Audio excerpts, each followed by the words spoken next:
اس کا صاف مطلب یہ تھا کہ مقتولہ کا گلا مردہ حالت میں کاٹا گیا۔ میرے دماغ میں وقوع کی صورت یہ بنتی تھی کہ مقتولہ کو پہلے گلا گھونٹ کر ہلاک کیا گیا، پھر گلا کاٹا گیا۔ اس طریقہ قتل کی وجہ یہ ہو سکتی تھی کہ قاتل نے مقتولہ کا گلا دبا دیا اور اس کو شک ہوا کہ یہ مری نہیں۔ مجرم ہمیشہ جلدی میں ہوتا ہے۔ اس نے کام جلدی پورا کرنے کی غرض سے چاقو یا چھری سے گلا کاٹ دیا اور بھاگ گیا۔ گردن آدھی کٹی ہوئی تھی، اس وجہ سے گردن پر گلا گھونٹنے کے نشان نظر نہیں آتے تھے۔ میں نے لاش کو الٹ پلٹ کر دیکھا۔ جسم پر کہیں بھی زخم، ضرب یا خراش کا نشان نہیں تھا۔ اپنے تجربے کی بنا پر لاش کے ہاتھ دیکھے اور پھر ناخنوں کو غور سے دیکھا۔ مجھ کو وہ چیز نظر آ گئی جو میں دیکھنا چاہتا تھا۔ دونوں ہاتھوں کی شہادت کی انگلیوں، درمیان والی اور اس کے ساتھ والی انگلیوں کے سروں پر ذرا ذرا خون جمع ہوا تھا۔ مقتولہ کے ناخن لمبے تھے، ان کے اندر بھی جمع ہوا خون تھا۔ گلا ہاتھوں سے گھونٹنے کی وارداتوں میں عام طور پر اس طرح ہوتا ہے کہ مقتول اپنی گردن چھڑانے کے لیے قاتل کے ہاتھوں پر ناخن مارتا ہے۔ میں اس واردات تک ایسی 2 وارداتیں دیکھ چکا تھا۔ اس واردات میں بھی مقتولہ نے قاتل سے آزاد ہونے کی کوشش میں اس کے ہاتھوں یا بازوؤں پر ناخن مارے تھے، اور خون جو اس کی انگلیوں پر اور ناخنوں کے اندر جمع ہوا تھا وہ قاتل کا تھا۔ میرا یہ شبہ پکا ہو گیا کہ گلا گھونٹنے سے پہلے گلا ہاتھوں سے دبایا گیا ہے۔ میں نے ساتھ والی چارپائی دیکھی، اس پر صاف ستھرا بستر بچھا ہوا تھا۔ یہ لوگ دیہاتی نہیں تھے، کچھ تعلیم یافتہ بھی تھے۔ مقتولہ کا خاوند رگھبیر سنگھ ایک فوجی تھا۔ بستر پر جو چادر تھی اس پر ذرا سی بھی سلوٹ نہیں تھی۔ اس کو دیکھ کر ہر کوئی کہہ سکتا تھا کہ اس بستر پر کوئی لیٹا ہی نہیں، بلکہ اس پر کوئی بیٹھا بھی نہیں۔ رگھبیر کے باپ کا بیان تھا کہ رگھبیر کپڑے بدل کر اوپر چلا گیا تھا، وہ لاپتہ تھا۔ یہ شبہ صحیح تھا کہ قاتل وہی تھا۔ وہ اوپر آیا، بیوی کو قتل کیا اور چلا گیا۔ مقتول کا سسر اور باپ میرے ساتھ تھے۔ کیا رگھبیر اوپر آنے کے کچھ دیر بعد پھر نیچے گیا تھا؟ میں نے رگھبیر کے باپ سے پوچھا۔ میں سو گیا تھا، اس نے جواب دیا۔ میرا خیال ہے وہ نیچے نہیں آیا تھا۔ تم یا گھر کا کوئی فرد میرے ایک سوال کا جواب دے سکتا ہے؟ میں نے پوچھا۔ کیا صبح ڈیوڑی کے دروازے کے اندر سے زنجیر چڑھی ہوئی تھی؟ چڑھی ہوئی تھی، رگھبیر کے باپ نے جواب دیا۔ میں منہ اندھیرے اٹھا کرتا ہوں، پہلے بار کھیتوں کو جاتا ہوں، پھر گرودوارے جاتا ہوں۔ رگھبیر اپنے ساتھ سوٹ کیس یا صندوق لایا تھا؟ نہیں، اس نے جواب دیا، کل 5 دنوں کی چھٹی آیا تھا۔ اس کے پاس چمڑے کا ایک بیگ تھا جس میں 2 جوڑے کپڑے اور چپل وغیرہ تھے۔ نیچے جاؤ، میں نے اس کو کہا، اور دیکھو کہ وہ بیگ یہی ہے یا نہیں۔ اس کے جانے کے بعد میں نے اب بستر کو دیکھنا شروع کیا جس پر لاش پڑی ہوئی تھی۔ میں اس کوشش میں تھا کہ قاتل کی کوئی نشانی مل جائے۔ تکیے کے غلاف کی جھالر کے نیچے ایک چیز مل گئی۔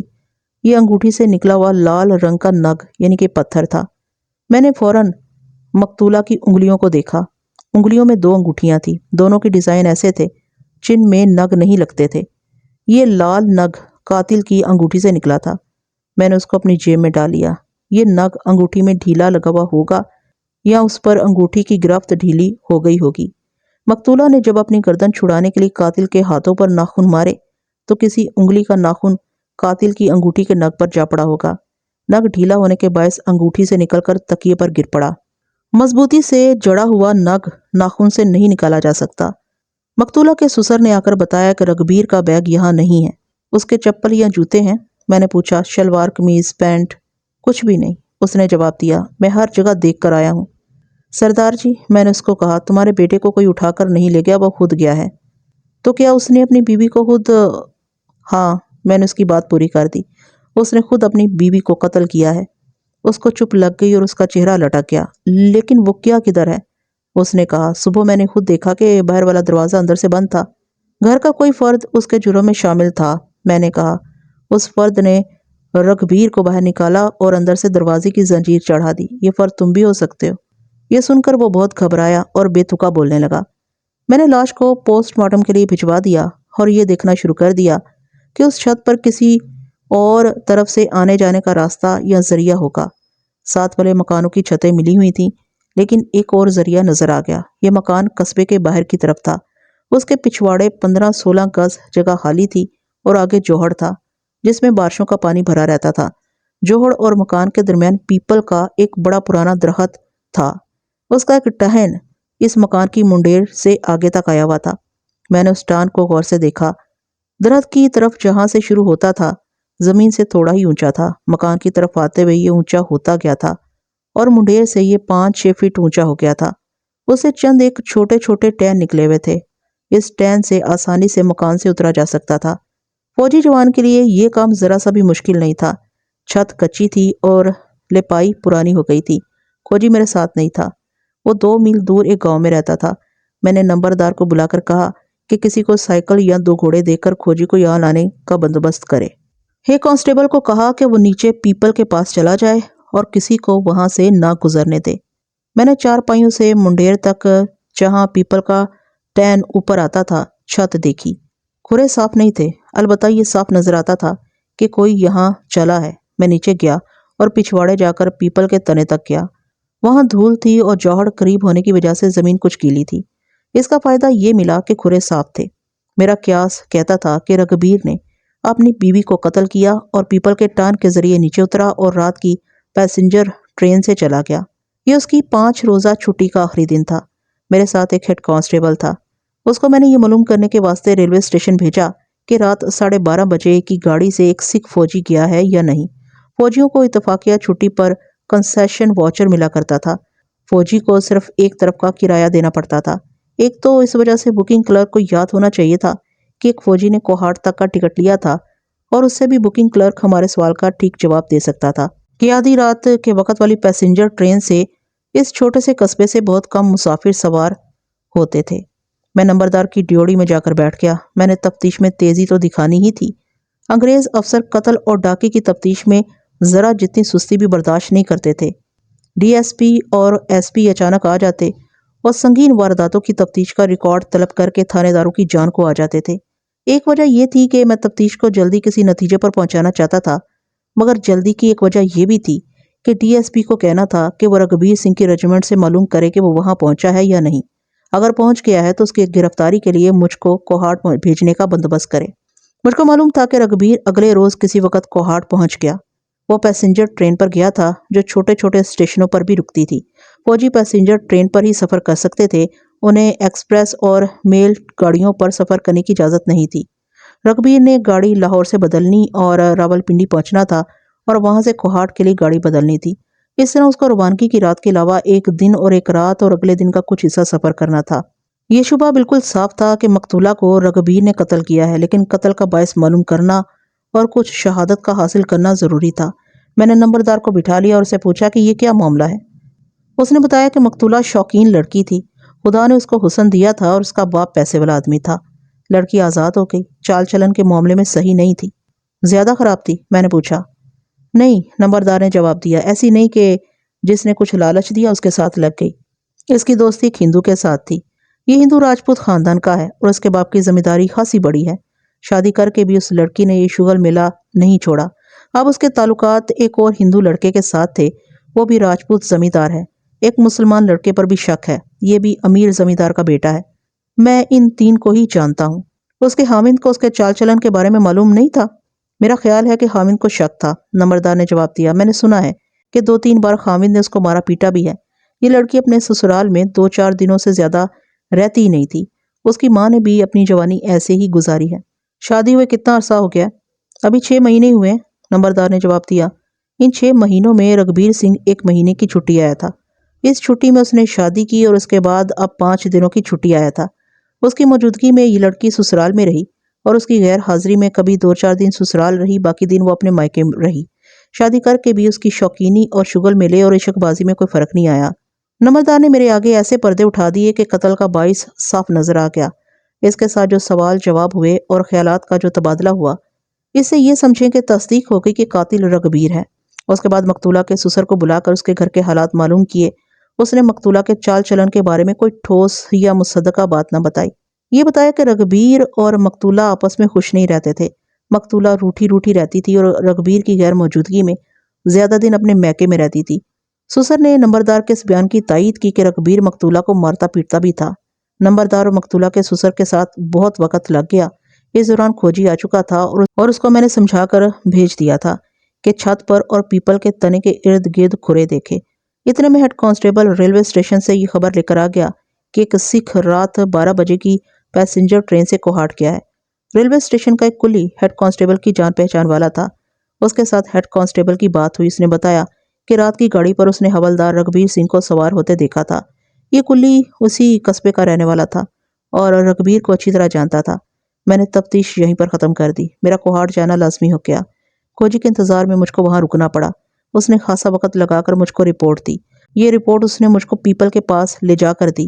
عجیب اور دلچسپ رپورٹ تھی۔ ایک آدمی آیا، اس نے جوتے اتارے اور ننگے پاؤں تنے کے ارد گرد گھوما۔ کھوجی نے اپنے فن و تجربے کی بنا سے بتایا کہ یہ آدمی ننگے پاؤں درخت پر چڑھا ہے۔ پھر کھوجی نے مجھ کو کھرے دکھا کے کہا کہ یہی آدمی درخت سے اترا اور اپنے جوتوں تک جا کر اس نے جوتے پہنے۔ وہاں سے جوتوں کے کھرے شروع ہوئے اور کچی زمین پر جاتے جاتے ایک پکی گلی میں غائب ہو گئے۔ کھوجی نے ایک اور کھرا دکھایا، یہ شوز کا تھا۔ یہ کہیں سے آیا نہیں تھا بلکہ درخت کے قریب سے شروع ہوا اور جوہڑ کے کنارے کنارے جاتا سڑک تک چلا گیا اور غائب ہو گیا۔ سڑک کے کنارے کنارے پیدل چلنے والوں نے یہ کھرا مٹا دیا تھا۔ کھوجی کو بتا دیا گیا تھا کہ واردات کیا ہے، اس لیے اس نے یہ کھرا صحیح بیان کیا۔ شوز کے دونوں پاؤں پیپل کے ٹہن کے نیچے سے 4-5 قدم دور زمین پر اس طرح پڑے تھے جیسے ان پر زیادہ پریشر ڈالا گیا ہو۔ پھر ایک پاؤں کا نشان ذرا آگے دائیں طرف اور دوسرا ذرا پیچھے بائیں طرف لگا دیکھا۔ کھوجی نے کہا کہ یہ آدمی ٹہن سے کودا ہے۔ وہ جلدی میں تھا اس لیے تنے تک نہیں گیا، حالانکہ وہاں سے اترنا آسان تھا۔ یہ میرے لیے معمہ تھا۔ ایک آدمی آیا اور ننگے پاؤں اوپر گیا اور واپس اتر کر ایک گلی میں چلا گیا۔ دوسرا کہیں سے نہیں آیا، وہ اوپر سے اترا اور سڑک کی طرف چلا گیا۔ یہ بھی معمہ تھا کہ مقتولہ کی گردن کٹی ہوئی تھی اور خون نہیں تھا۔ میرے دماغ میں عجیب سا سوال آیا، کیا مقتولہ 2 مرتبہ قتل ہوئی؟ پہلے زندہ قتل ہوئی پھر مردہ قتل ہوئی؟ اس سوال کا جواب صرف رگبیر سنگھ دے سکتا تھا۔ میں تیسرے دن کوہاٹ سکھ ریجیمنٹ کے کمانڈنگ آفیسر کے دفتر میں بیٹھا ہوا اس کو واردات سنا رہا تھا۔ کمانڈنگ آفیسر انگریز لیفٹیننٹ کرنل تھا۔ اس نے میرا بیان سن کر ایڈجوائنٹ کو بلایا جو انگریز کیپٹن تھا۔ اس سب انسپیکٹر کو اپنے ساتھ لے جاؤ۔ کرنل نے کیپٹن کو کہا، حوالدار رگبیر سنگھ کو اس کے سپرد کر دو، یہ اس کا بیان لے گا۔ صوبیدار میجر کو اس کے ساتھ بٹھاؤ۔ یہ حوالدار کلرک اپنی بیوی کو قتل کر کے آیا۔ اگر الزام صحیح ہے تو سب انسپیکٹر اس کو گرفتار کر کے لے جائے گا۔ ایڈجوائنٹ مجھ کو اپنے دفتر میں لے گیا۔ رگبیر اسی دفتر میں کام کرتا تھا۔ ایڈجوائنٹ کے بلاوے پر وہ 2 منٹوں میں آ گیا۔ اس نے ایڈجوائنٹ کو سیلیوٹ کیا۔ جب اس نے میری طرف دیکھا تو اس کی آنکھیں زیادہ کھل گئیں اور اس کے چہرے پر ایسی تبدیلی آئی جو کسی اناڑی کو بھی محسوس ہو سکتی تھی۔ انگریز کیپٹن ایڈجوائنٹ نے اس کے چہرے کی تبدیلی نوٹ کر کے میری طرف دیکھا اور مسکرایا۔ میں وردی میں تھا۔ کیا تم اپنی بیوی کو قتل کر کے آئے ہو؟ ایڈجوائنٹ نے اسے انگریزی میں پوچھا۔ نہیں، رگبیر نے ہکلا کر کہا۔ No sir. یہ سب inspector havildar Raghbir Singh quarter guard میں لے جاؤ۔ ایڈجوائنٹ نے صوبیدار میجر کو بلایا اور اسے کہا، یہ اس کا بیان لیں گے اور آپ ان کے پاس موجود رہیں۔ صوبیدار میجر سکھ تھا۔ وہ ہمیں کوارٹر گارڈ میں لے گیا اور برآمدے میں کرسیاں رکھوا دیں۔ میرے ساتھ 2 کانسٹیبل تھے، انہیں میں نے الگ بٹھا دیا۔ رگبیر سنگھ، میں نے اس کو کہا، تمہارے انکار کی کوئی گنجائش نہیں۔ ہاں، اگر اقبالی ہو جاؤ گے تو تمہارے بچنے کی گنجائش نکال سکتا ہوں۔ موقع کا کوئی گواہ نہیں۔ میں نے کچھ نہیں کیا، اس نے کہا۔ بے وقوفی نہ کرو رگبیر، میں نے کہا۔ میں اتنی دور سے جو یہاں تک آ گیا ہوں وہ میں شک و شبے پر نہیں آیا۔ بڑی پکی شہادت نے مجھ کو یہاں تک پہنچایا ہے۔ تم اقبالی بیان نہیں دو گے تو بھی نہیں بچ سکو گے۔ میں تمہاری کوئی مدد نہیں کر سکوں گا۔ اگر بیان دو گے تو سزا سے بچا لوں گا۔ سیشن سے بری ہو جاؤ گے۔ وہ جو ماری گئی ہے میرے مامے چاچے کی بیٹی نہیں تھی، وہ بدکار تھی۔ تم نے تو شیر جوانوں والا کام کیا ہے۔ یہ معاملہ کیا ہے تھانیدار صاحب؟ صوبیدار میجر نے مجھ سے پوچھا۔ صوبیدار میجر صاحب، میں نے اس کو بتایا، یہ غلطی سے ایک لڑکی کے ساتھ شادی کر بیٹھا۔ پھر اس کو پتہ لگا کہ لڑکی کا چال چلن ٹھیک نہیں۔ یہ چھٹی جاتا تھا تو وہ اس کے گھر آتی تھی۔ اس کی غیر موجودگی میں اس کے گھر رہتی ہی نہیں تھی۔ کبھی 2-3 دنوں کے لیے اس کے گھر رہتی تو اس کے والدین کے ساتھ بد کلامی کرتی تھی۔ اب یہ 5 دنوں کی چھٹی گیا تو بیوی کو قتل کر کے اور گھر والوں کو بتائے بغیر گاڑی چڑھ آیا۔ میں نے صوبیدار میجر کو بڑھا چڑھا کر سنایا کہ اس کے خلاف کیا شہادت ملی ہے۔ واہ اوے شیرا، صوبیدار میجر نے رگبیر کے کندھے پر زور سے ہاتھ مار کر کہا، اصل خالصیاں والا کام کیتا ہی۔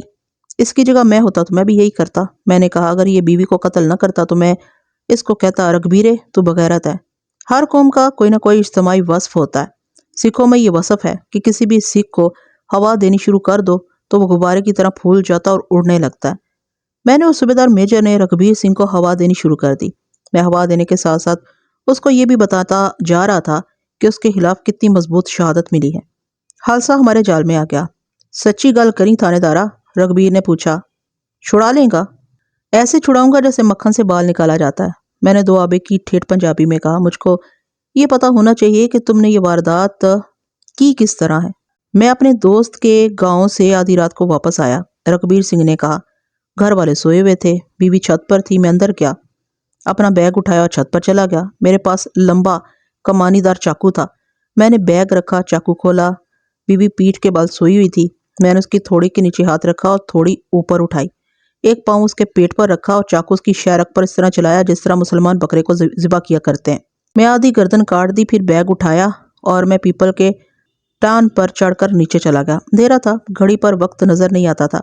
باہر سے آ کر جب میں کمرے میں گیا اور بتی جلائی تو وقت دیکھا تھا 12 بجنے میں 20 منٹ باقی تھے۔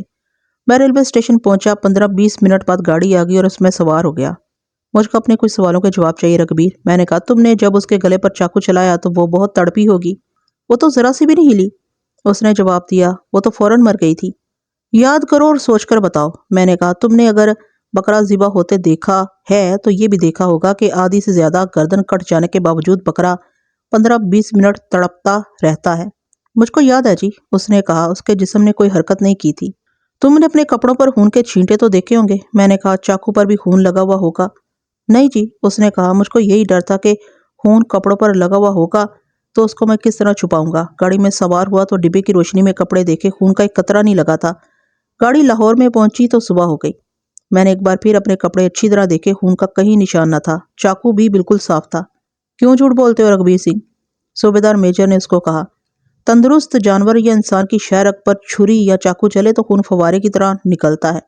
تمہاری ایک ٹانگ اس کے پیٹ پر تھی اور بایاں ہاتھ اس کی تھوڑی کے نیچے تھا۔ اس پوزیشن میں تمہارے کپڑے اس کی گردن کے بہت قریب تھے۔ میں کیسے مان لوں کہ تمہارے کپڑوں پر خون نہیں پڑا؟ میں آپ کو کس طرح یقین دلاؤں؟ رگبیر نے کہا۔ اگر میں نے جھوٹ بولنا ہوتا تو اسی جھوٹ پر قائم رہتا کہ میں نے اپنی بیوی کو قتل نہیں کیا۔ میں نے اپنی جان کو پھانسی کے تختے پر رکھ کر یہ سچ بولا ہے کہ اپنی بیوی کو میں نے قتل کیا ہے۔ چاقو پر بھی خون نہیں تھا؟ صوبیدار نے پوچھا۔ نہیں صوبیدار میجر صاحب، رگبیر نے جواب دیا۔ چاقو بالکل صاف تھا۔ صوبیدار میجر نے حیرانگی کی حالت میں میری طرف دیکھا۔ میں اس وقت مسکرا رہا تھا۔ مسکرانے کی وجہ یہ تھی کہ مجھ کو ذرا سی بھی حیرانگی نہیں تھی۔ کوہاٹ کے لیے روانہ ہونے سے پہلے مجھ کو پوسٹ مارٹم رپورٹ مل گئی تھی جس میں صاف لکھا ہوا تھا کہ مقتولہ کی موت رات 11 کے لگ بھگ سانس رکنے سے واقع ہوئی۔ اس کے 1 سے 1.5 گھنٹے بعد لاش کی گردن کاٹی گئی۔ اس رپورٹ سے میرے شبے کی تصدیق ہو گئی۔ رگبیر سنگھ نے اپنی بیوی کی لاش کو قتل کیا تھا۔ رگبیر سنگھ، میں نے اس کے کندھے پر ہاتھ مار کر کہا، تم قاتل نہیں ہو۔ تم نے جب بیوی کا گلا کاٹا تھا اس سے 1.5 گھنٹہ پہلے وہ مر چکی تھی۔ وہ کیسے؟ رگبیر نے پوچھا۔ وہ کیسے؟ رگبیر نے حیران ہو کر کہا۔ وہ بیمار تو نہیں تھی، اچھی بلی ہٹی کٹی تھی۔ اس کو تم سے پہلے کسی اور نے قتل کر دیا تھا، میں نے کہا۔ اس کا گلا گھونٹا گیا تھا، یہ وجہ تھی۔ اس کی گردن تم نے آدھی کاٹ دی اور خون کا ایک قطرہ نہیں نکلا۔ وہ کون تھا؟ رگبیر نے پوچھا۔ تم اپنا شک بتاؤ، میں نے کہا۔ میں تمہیں گرفتار کر کے اپنے ساتھ لے جاؤں؟ فکر نہ کرو، تمہارے خلاف قتل کا کیس بنتا ہی نہیں۔ کیا تمہارا کوئی ذاتی دشمن ہے یا کسی کے ساتھ خاندانی دشمنی ہے؟ نہیں، اس نے جواب دیا۔ نہ کسی کے ساتھ ذاتی دشمنی ہے نہ خاندانی۔ میں صرف ایک شک بتا سکتا ہوں۔ میری بیوی دوستیاں لگانے کی عادی تھی، کبھی ایک کے ساتھ کبھی دوسرے کے ساتھ۔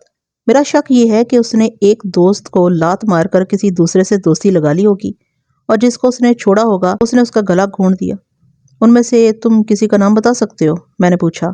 میں 2 ہندوؤں کو جانتا ہوں، اس نے جواب دیا۔ وہ راجپوت ہیں، شاید ایک مسلمان بھی ہے۔ تم نے ان کو کیوں چھوڑ دیا ہے؟ صوبیدار میجر نے اس کو کہا۔ ان سب کو ختم کر کے اپنی بیوی کو مارتے۔ قصور اپنی مرغی کا تھا جو پڑوسیوں کے گھر میں جا کر انڈے دیتی تھی، رگبیر سنگھ نے کہا۔ میں نے پتہ لگا لیا تھا کہ قصور میری بیوی کا تھا۔ مجھ کو دوستوں نے بتایا تھا کہ میری بیوی کو کوئی الٹا سیدھا اشارہ کرنے کی کسی کی جرت نہیں ہوتی تھی۔ وہ ایسی منہ پھاٹتی کہ اچھے اچھے جوان مردوں کے منہ پھیر دیتی تھی۔ وہ خود کسی کو پسند کر کے اس کے ساتھ دوستی لگا لیتی تھی۔ اس نے اس کے بعد جو بیان دیا اس کا اختصار یہ ہے کہ شادی سے پہلے یہ لڑکی اس کو بہت اچھی لگتی تھی۔ اس نے سنا تھا کہ لڑکی چال چلن کی ٹھیک نہیں، لیکن رگبیر کہتا تھا کہ یہ سب باتیں جھوٹی ہیں اور یہ لوگوں نے اس وجہ سے مشہور کر دی ہیں کہ لڑکی خوبصورت ہے اور ہنستی کھیلتی طبیعت کی ہے۔ جب اس لڑکی کے ساتھ اس کی شادی ہو گئی تو لڑکی نے رگبیر کے ساتھ ٹھیک سلوک نہ کیا۔ وہ رگبیر کو پسند نہیں کرتی تھی۔ اس نے رگبیر کو یہاں تک کہہ دیا کہ تمہارے جسم سے بدبو آتی ہے۔ اس کو خوش کرنے کے لیے رگبیر دن میں 2-3 بار نہاتا اور عطر لگاتا تھا، لیکن لڑکی نے اس کے ساتھ بے رخی اور ناپسندیدگی جاری رکھی۔ رگبیر نے تنگ آ کر اس کو مارا پیٹا۔ اس وجہ سے لڑکی کا دل رگبیر سے بالکل ہٹ گیا۔